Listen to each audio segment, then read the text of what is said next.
नमस्कार दोस्तों, मैं मनमोहन मिश्र।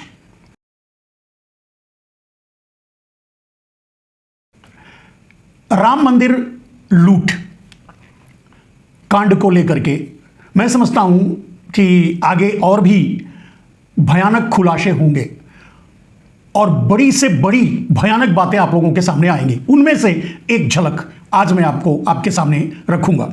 मेरे दोस्त, मेरा मानना है, मेरी सोच है और ये मेरा सवाल है और ये सवाल जाने अनजाने पूरा देश पूछना चाहता है, जानना चाहता है और पूरे देश का सवाल भी यही है। सीधे तौर पर अभी तक किसी पत्रकार ने, किसी सोशल वर्कर ने और किसी ने इस सवाल पर यह सवाल नहीं उठाया। पहली बार इसे मैं आपके सामने रखना चाहता हूं। एकदम विस्फोटक सवाल, सबसे बड़ा सवाल यह है मेरे दोस्त कि क्या मोदी जी राम मंदिर भी अडानी को बेचेंगे? यह इतना सरल और साधारण सवाल नहीं है, यह बहुत बड़ा सवाल है। और मैं समझता हूं कि अगर इसके नेपथ्य में देखेंगे, इसके पीछे जाकर देखेंगे, अगर झांकने की कोशिश करेंगे और नरेंद्र मोदी के कार्यशैली को, नरेंद्र मोदी के रिकॉर्ड को, नरेंद्र मोदी की कार्य पद्धति को देखेंगे तो आपको यह लगेगा यह सवाल नहीं है, यह उत्तर भी है। हां, नरेंद्र मोदी राम मंदिर भी अडानी को बेचेंगे। अब यह सवाल, इस सवाल का जवाब समय के अभी गर्त में है, लेकिन जो परिस्थितियां पैदा की जा रही हैं उन परिस्थितियों का अध्ययन करने के बाद ही यह सवाल मेरे मन से निकला है, जो मैं आप लोगों तक पहुंचाना चाहता हूं कि क्या नरेंद्र मोदी राम मंदिर को भी अडानी को बेचेंगे। और ये सवाल क्यों है और ये बात मैं क्यों कह रहा हूं, ये नरेंद्र मोदी को जब समझने की कोशिश आप करोगे, उनके इन 10-12 साल का रिकॉर्ड उनका देखोगे, उससे पहले जब वो गुजरात के मुख्यमंत्री हुआ करते थे तब का रिकॉर्ड भी देखोगे तो आपको लगेगा कि ये सवाल बहुत जायज है। अभी थोड़ा अटपटा लग रहा होगा, लेकिन जरा सा पीछे मुड़कर कोई देखेगा तो मैं समझता हूं कि नरेंद्र मोदी ने विश्व रिकॉर्ड किसी और चीज में बनाया हो या ना बनाया हो, लेकिन भारत को बेचने का विश्व रिकॉर्ड नरेंद्र मोदी ने बना लिया है। विश्व गुरु बेचने में वो साबित हो चुके हैं। पूरी दुनिया जान चुकी है कि नरेंद्र मोदी से बड़ा विक्रेता कोई नहीं है। और इसी बात की प्रशंसा उनके मित्र ट्रंप किया करते हैं कि मोदी बहुत अच्छे नेगोशिएटर हैं। नेगोशिएशन किस बात की करेंगे नरेंद्र मोदी, खरीदने की या बेचने की? अब तक तो सब कुछ बेच ही रहे हैं, खरीदने की बात तो कुछ नहीं हुई। तो नेगोशिएटर अगर ट्रंप कह रहा है तो इसका मतलब यह है कि अधिक से अधिक दाम लेकर भारत और भारत की भूमि, भारत की अस्मिता, सब कुछ नरेंद्र मोदी बेच रहे हैं, जिस पर उसका यह कमेंट आता है, कटाक्ष आता है। अब आते हैं फिर राम मंदिर पर। मेरे दोस्त, नरेंद्र मोदी ने ही यह बात कही थी कि मैं गुजराती हूं, व्यापार मेरे खून में है। मेरे दोस्त, सबसे पहली बात कि नरेंद्र मोदी ने कहा, हम उस पर नहीं जाते कि वो गुजराती हैं, हम तो उन्हें भारतीय ही मानते हैं। अगर वो अपने आप को सिर्फ गुजराती मानते हैं तो माने, लेकिन उन्होंने ये कहा कि व्यापार मेरे खून में है।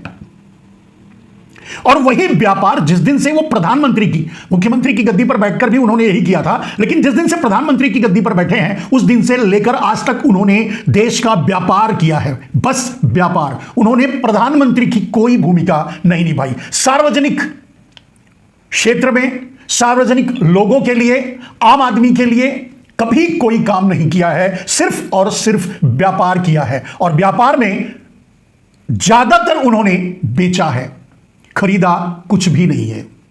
जो खरीदा है वो भी अडानी और अंबानी के लिए ही खरीदा है। अब अगर इस बात को पर ध्यान देंगे आप तो आपको मेरा बात अटपटा नहीं लगेगा। मेरा सवाल बहुत जायज और बहुत विस्फोटक है। यह सवाल देश के हर आदमी के दिमाग में गूंजना चाहिए। यह सवाल हर आदमी, भारत के हर आदमी के जबान से बाहर निकलनी चाहिए कि क्या नरेंद्र मोदी राम मंदिर भी अडानी को बेचेंगे? देखने को तो यह भी समझ में आ रहा है कि विश्वनाथ कॉरिडोर मंदिर काशी में जो बना है, पूरा कॉरिडोर का कॉरिडोर अडानी के हवाले कर दिया है नरेंद्र मोदी ने। गंगा और जमुना की नदियां, वहां से निकलने वाले व्यापार या व्यवसाय, सब कुछ अडानी के हवाले कर दिया है नरेंद्र मोदी ने। इस पर रिपोर्टिंग भी हुई थी, कुछ पत्रकारों ने रिपोर्ट भी किया था कि यहां तक कि गंगा में विश्वनाथ माने काशी में गंगा में जो छोटी छोटी नावें चलती थी उनका रोजी रोटी खत्म हो गया। वहां स्टीमरें और बड़ी नावें सब गुजरातियों के मालिकाना हक में वहां चल रही हैं और निश्चय ही वो अडानी के प्रश्रय में चल रहा होगा। उसी तरह से भगवान राम की अयोध्या, मैं तो समझता हूं और मुझे लगता है नरेंद्र मोदी के कार्यकाल, नरेंद्र मोदी की कार्यशैली, नरेंद्र मोदी को बहुत बारीकी से, बहुत करीब से मैंने देखा है, जांचा है, परखा है, समझने की कोशिश की है और समझा है। मेरे दोस्त, जब प्रधानमंत्री बने थे तो एक वादा करके आए थे कि काले धन को राष्ट्रीय संपत्ति घोषित करेंगे और कम से कम हम भारत स्वाभिमानियों के सामने तो उन्होंने वादा किया ही था। जिस दिन प्रधानमंत्री की कुर्सी पर बैठे उसके तीसरे दिन 27 तारीख को मेरे ख्याल से 2 दिन बाद उन्होंने एसआईटी गठित कर दी। और एसआईटी का मतलब आप समझ रहे हैं, जब किसी चीज को अंडरग्राउंड करना होता है उस पर एसआईटी बनाई जाती है। तो एसआईटी गठित कर दी कि अब ब्लैक मनी का सारा जो भी सामने आएगा उसकी ये एसआईटी की देखरेख में होगा। एसआईटी इसकी जांच करेगी सुप्रीम कोर्ट के हवाले से। सुप्रीम कोर्ट में बंद लिफाफा दे दिया। 3 नाम पहले उजागर किए, उसके बाद, और तीनों गुजराती थे, इसके लिए तीनों का नाम दबाने में जब इनको नानी याद आ गई तो इन्होंने सुप्रीम कोर्ट से भी कह दिया कि अब किसी का नाम उजागर नहीं करेंगे। ब्लैक मनी को एसआईटी गठित करके अंडरग्राउंड करके खा गए नरेंद्र मोदी। यह नरेंद्र मोदी के खून में जो व्यापार है उसका सिला है। अब वही बात आज हो रही है। एक एसआईटी गठित कर दी गई नरेंद्र मोदी के इशारे पर अयोध्या में बिना एफआईआर के, और वो काम कर रही है। उसकी कोई वैल्यू नहीं है, कोई कीमत नहीं है। एसआईटी जो रिपोर्ट दिया उस पर भी कोई कार्रवाई नहीं हो रही है। वहां जो हो रहा है वो सब लीपापोती हो रही है। और सबसे बड़ी आश्चर्य की बात मुझे तब होती है, और ये सवाल मेरे दिमाग में बिजली की तरह तब कौंधा जब मैंने गोदी मीडिया को रिपोर्टिंग करते देखा अयोध्या पर, और जो 8 लोग गिरफ्तार किए गए हैं उन पर विस्तार से बताते जब देखा तो मैं समझ गया, अगर गोदी मीडिया कुछ दिखा रहा है, लोगों तक पहुंचाने की कोशिश कर रहा है, तो इसके पीछे नरेंद्र मोदी की कोई ना कोई चाल है। राम मंदिर उनके कब्जे में है, ट्रस्ट उनका बनाया हुआ है, उसमें रखे हुए लोग उनके या फिर आरएसएस के हैं। आरएसएस और उनके बीच में एक कॉम्पैक्ट है, एग्रीमेंट है, मैं सिस्टम से लूटूंगा, तुम अध्यात्म से यानी धर्म के नाम पर लूटो। दोनों लूट रहे हैं, मोहन भागवत और नरेंद्र मोदी। अब इस केस के सामने आने से मैंने पहले ही कहा कि ना तो मोहन भागवत कुछ बोलेंगे ना नरेंद्र मोदी, लीपापोती करके इसे बंद कर दिया जाएगा, इसलिए इससे एसआईटी गठित की गई है। लेकिन इसको मीडिया में चलाया क्यों जा रहा है? कोई नेता भले ही यह बात कहे कि इस पर राजनीति लोग कर रहे हैं, लेकिन राजनीति तो खुद गोदी मीडिया करवा रही है या डिबेट करवा रही है, उस पर उसकी छीछा लेदर कर रही है। किसके इशारे पर कर रही है और क्यों कर रही है? इसलिए मेरे मन में जो सवाल उठा वो आज बहुत विशाल रूप ले चुका है। अब देखिएगा, देश का हर नागरिक ये बात कल सवाल पूछेगा कि क्या राम मंदिर भी अडानी को दिया जाएगा? क्या राम मंदिर भी बेचने के लिए अडानी ने बना था, या जब उनके कब्जे में है तो क्या राम मंदिर को भी नरेंद्र मोदी अडानी को सौंपेंगे? और मैंने कहा उनका रिकॉर्ड यही है। अब एक दूसरे पहलू पर ध्यान दीजिए मेरे दोस्त कि नरेंद्र मोदी इतना कर्ज ले चुके हैं। मैं नहीं समझता, विश्व में सबसे ज्यादा कर्जदार आज भारत बन गया है। विश्व का सबसे ज्यादा कर्जदार आज भारत बन गया है। अब सोचिए नरेंद्र मोदी क्या दे रहे हैं देश को और क्या कर रहे हैं। नरेंद्र मोदी ने देश के अंदर और देश के बाहर, भारत को भारत के अंदर बेचने का और देश के बाहर बेचने का विश्व रिकॉर्ड कायम कर चुके हैं। यह मैं पहले ही बता चुका हूं आपको मेरे दोस्त। अगर रिकॉर्ड के अनुसार देखेंगे, जब आपके मन में यह शंका होगी कि राम मंदिर नहीं बेचेंगे, अब सोचिए ताजमहल हुआ, लाल किला हुआ, या दूसरी और धरोहरें हुई, या फिर आ जाइए देश की संपत्तियों पर रेल हुआ, पोर्ट हुआ, एयरपोर्ट हुआ, रोड हुआ, जंगल, जमीन, सेना, सीमेंट, बिजली, कोयला, पेट्रोल, कपड़ा, कोई उद्योग ऐसा नहीं, कोई संस्थान ऐसा नहीं जिसे नरेंद्र मोदी ने अडानी को नहीं बेचा। यहां तक कि दूसरों से व्यापार छीन छीन करके अडानी को दिया। फिर आप मेरे इस सवाल को गंभीरता से क्यों नहीं लेंगे और इस पर क्यों नहीं सोचेंगे कि राम मंदिर भी अडानी को देने की योजना के तहत यह गोदी मीडिया इस मुद्दे को उठा रहा है, वरना तो इसे दबा देता, एक भी क्लिप छोटा सा समाचार दिखाकर छोड़ देता, कम से कम डिबेट तो नहीं करता।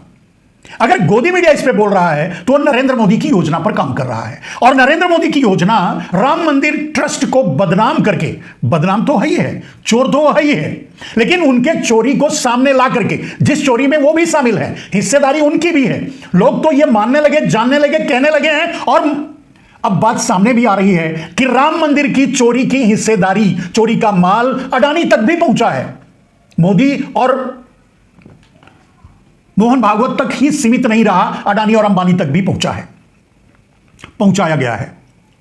मेरे दोस्त, अब जिनको पकड़ना चाहिए, जिनको पकड़कर जेल में डालना चाहिए, जो चोर हैं, चोर नहीं डाकू हैं, जिन्होंने मंदिर को लूटा है, वो तो सामने है। इसे चोरी नहीं कहा जा सकता जो राम मंदिर में हुआ।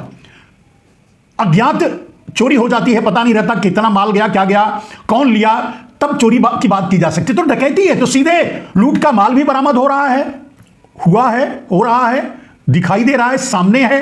जमीन से लेकर, पत्थर से लेकर, मूर्ति से लेकर, चांदी सोना से लेकर, हीरे जवाहरात, सब कुछ गायब है, लूट लिया है, और लूटने वाले भी सामने हैं और उन पर कार्रवाई नहीं हो रही है। तो क्या आप ये समझते हैं कि बिना नरेंद्र मोदी के इशारे से होगा, बिना उनकी संस्तुति और प्रस्तुति के अनुसार के विपरीत ऐसा काम हो सकता है? नरेंद्र मोदी तक, जो लोग इस बात में अभी हिचक रहे हैं कि क्या नरेंद्र मोदी ने हिस्सेदारी ली, हां, यह साझेदारी बटी हुई है।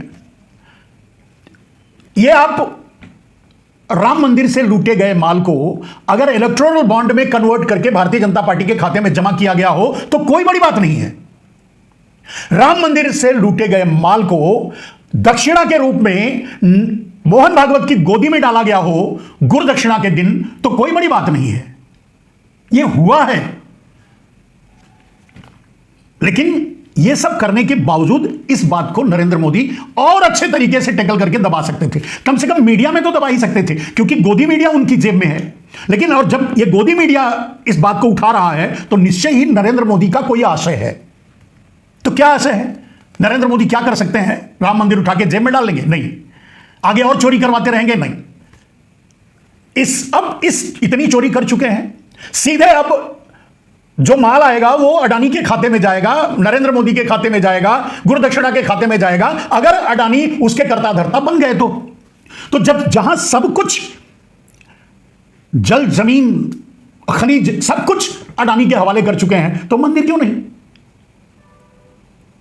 इसी बहाने से कि वहां व्यवस्था नहीं हो पा रही है, व्यवस्था नहीं देख पा रही है, प्राइवेट हाथों में दे देते हैं और ट्रस्ट को भंग भी करके दे सकते हैं, दूसरा ट्रस्ट बना के दे सकते हैं, या उसी ट्रस्ट को अडानी के हवाले दे सकते हैं। इसी एज इट इज ऐसे ही अडानी के हवाले कर सकते हैं पूरा राम मंदिर। राम आपके लिए आस्था का सवाल हो सकते हैं, राम आपके लिए भगवान हो सकते हैं।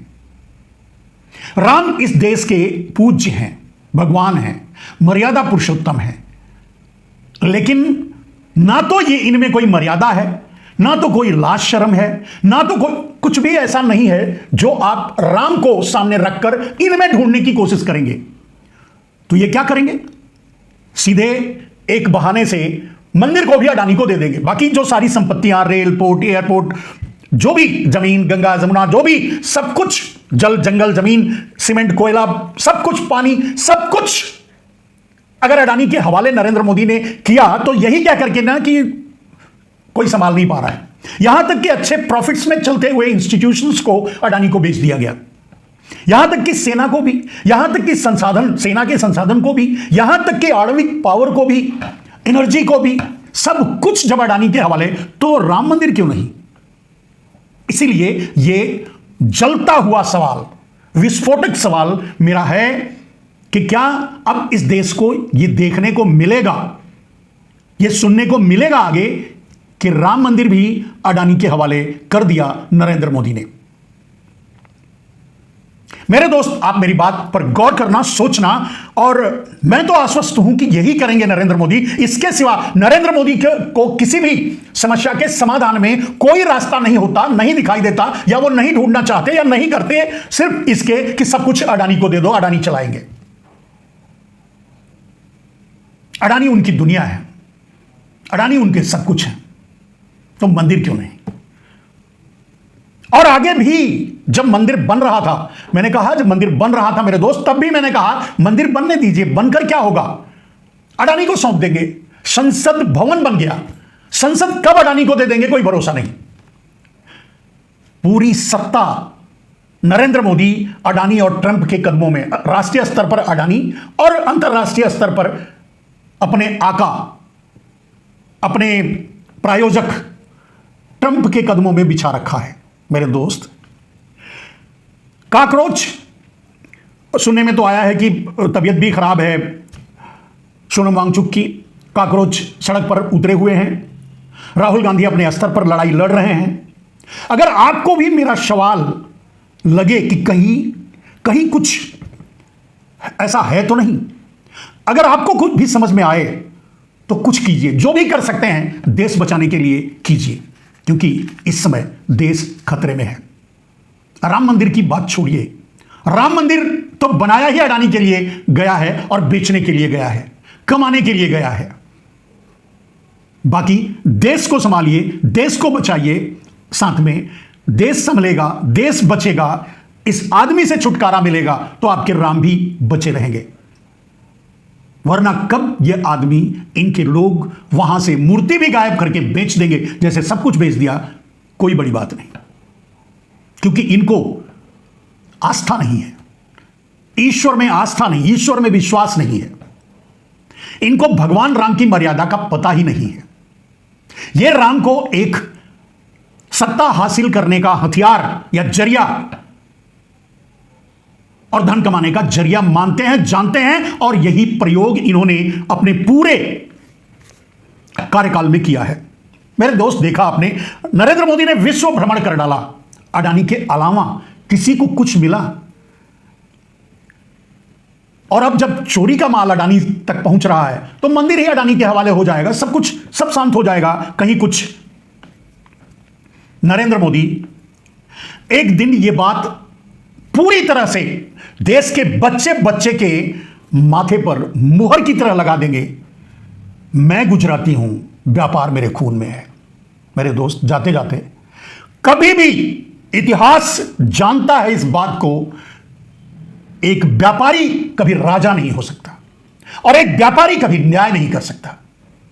वो सिर्फ और सिर्फ व्यापार कर सकता है। और जिस दिन एक व्यापारी के हाथ में देश लग गया, उस दिन गया। और वही नरेंद्र मोदी ने किया है, और वही नरेंद्र मोदी ने कहा है, मैं गुजराती हूं, व्यापार मेरे खून में है। ये उनके शब्द हैं और विदेश में बैठकर कहा गया है, साबित कर दिया उन्होंने। बाकी आपके ऊपर छोड़ता हूं, आप इस देश के लिए क्या कर सकते हैं, देश को कैसे बचा सकते हैं, आप खुद सोचिए।